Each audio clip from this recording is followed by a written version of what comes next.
Hello everyone, my name is Dini Trinita Gautam with name 24051021144. I'm from ME Class 2F, majoring in Informatics Management at Polytechnic Negeri Medan. Today, I'd like to tell you about topic of history of accounting in the world. Sebelum kita mulai ke materi, mari kita panjatkan rasa syukur kepada Tuhan Yang Maha Esa atas tersusunnya presentasi ini.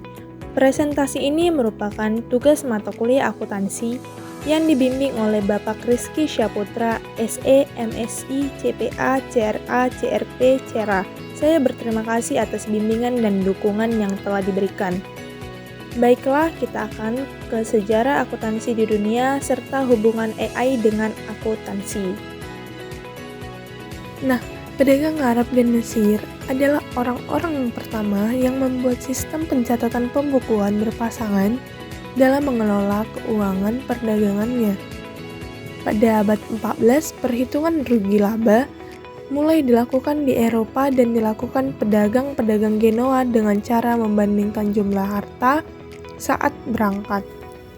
Beliau merupakan sosok bapak akuntansi yang berasal dari Italia. Beliau bernama Luca Pacioli. Ia merupakan seorang matematikawan dan biarawan Fransiskan asal Italia yang terkenal karena kontribusinya terhadap pengembangan akuntansi modern. Ia sering disebut sebagai bapak akuntansi karena memperkenalkan sistem pembukuan berpasangan atau double entry bookkeeping yang digunakan dalam akuntansi hingga saat ini. Pada tahun 1494, Pacioli menulis buku terkenal berjudul Summa de Arithmetica, Geometria, Proportioni et Proportionalita. Setahun setelah buku tersebut dipublikasi, akuntansi mulai diterapkan di Italia. Dari sistem ini, pembukuan dan laporan keuangan dapat tersusun secara sistematis dan terpadu karena dapat menggambarkan laba, rugi, kekayaan, serta hak milik perusahaan. Selanjutnya, sistem akuntansi diberi nama sesuai dengan nama orang yang mengembangkannya atau dari nama negara masing-masing, seperti sistem Anglo-Saxon di Amerika Serikat dan Inggris serta sistem kontinental di Belanda. Pada abad ke-15, perhitungan rugi laba mulai dibuat secara tahunan yang kemudian mendorong dikembangkannya penyusunan neraca secara rutin pada akhir jangka waktu tertentu. Pada abad ke-19, setelah Perang Dunia Kedua, pengaruh ilmu ini semakin terasa terutama di dunia barat. Selanjutnya, akuntansi diberi nama sesuai dengan nama orang yang mengembangkannya atau dari nama setiap negara masing-masing, seperti sistem Anglo-Saxon di Amerika Serikat dan Inggris, lalu ada sistem kontinental di Belanda. Kini sistem yang terbanyak dipakai adalah Anglo-Saxon. Hal ini disebabkan karena Anglo-Saxon bisa mencatat setiap transaksi lebih mudah. Selain itu, sistem ini dilakukan pembukuan yang ada pada satu bagian akuntansi. Sedangkan sistem yang lain memisahkan antara pembukuan dan akuntansi.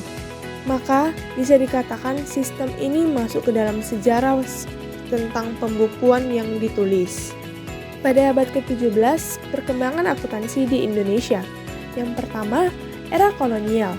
Pada tahun 1960 hingga 1945, akuntansi digunakan terutama untuk tujuan pengelolaan keuangan negara dan perusahaan-perusahaan yang didirikan oleh Belanda seperti perusahaan dagang dan perkebunan.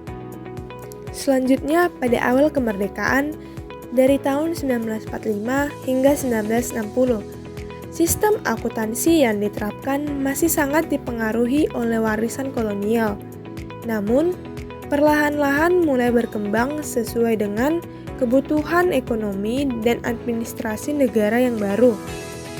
Selanjutnya, pada masa Orde Baru, tahun 1966 hingga 1998, pembentukan Ikatan Akuntan Indonesia atau IAI dan pengenalan standar akuntansi keuangan atau SAK yang mengikuti standar internasional dimulai dengan penerbitan PSAK pada 1994. Selanjutnya, pada era globalisasi 1998 hingga sekarang, Indonesia mengadopsi International Financial Reporting Standards atau IFRS pada 2008, dan perkembangan teknologi digital mulai mendominasi praktik akuntansi dengan sistem berbasis software. Apa sih pengaruh AI dalam dunia akuntansi? Dalam dunia akuntansi, AI mampu mengotomatiskan tugas-tugas rutin seperti pencatatan transaksi, audit keuangan, dan pelaporan pajak. Dengan bantuan machine learning dan big data analysis, AI dapat menganalisis ribuan hingga jutaan data transaksi dalam waktu singkat, mengidentifikasi pola, serta mendeteksi anomali atau potensi kecurangan atau fraud detection. Hal ini membuat proses audit menjadi lebih akurat dan mengurangi risiko kesalahan manusia atau human error. 3 peran utama yang dimainkan AI di dalam akuntansi. Yang pertama, otomasi tugas rutin dan pembukuan. Mengautomatiskan tugas-tugas pembukuan rutin telah mengubah cara kerja dalam bidang ini, mengurangi pekerjaan berulang yang memakan waktu dan rentan terhadap kesalahan. Dengan teknologi AI, akuntan dapat memastikan pembayaran yang tepat waktu dan pelaporan keuangan yang akurat melalui proses ekstraksi data otomatis dari dokumen keuangan. Yang kedua, mengurangi kesalahan dalam proses akuntansi. Menggunakan kecerdasan buatan untuk mengurangi kesalahan dalam akuntansi memiliki tujuan utama. Kecerdasan buatan mampu menangani analisis data keuangan dalam skala besar, termasuk meramalkan tren keuangan, mengevaluasi potensi risiko, dan membuat prediksi yang lebih akurat. Yang ketiga, menyesuaikan layanan dan laporan klien. Kecerdasan buatan memungkinkan akuntan baik bekerja secara independen maupun di dalam perusahaan untuk memahami kebutuhan klien mereka dengan lebih baik dan menyusun rekomendasi yang sesuai.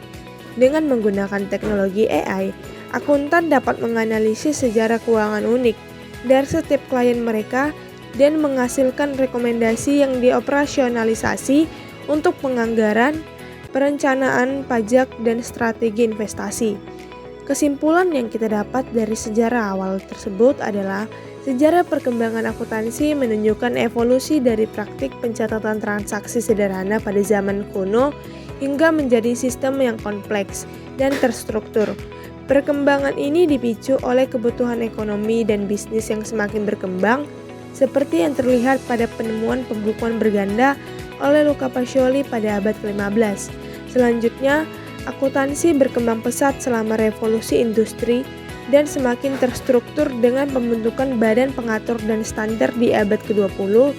Akhirnya, globalisasi mendorong penyusunan standar internasional seperti IFRS untuk memastikan keseragaman dan transparansi dalam laporan keuangan di seluruh dunia. Well, that's all about my presentation. I'm saying sorry if I have mistakes during present my material. Thank you for watching and have a nice day. See you!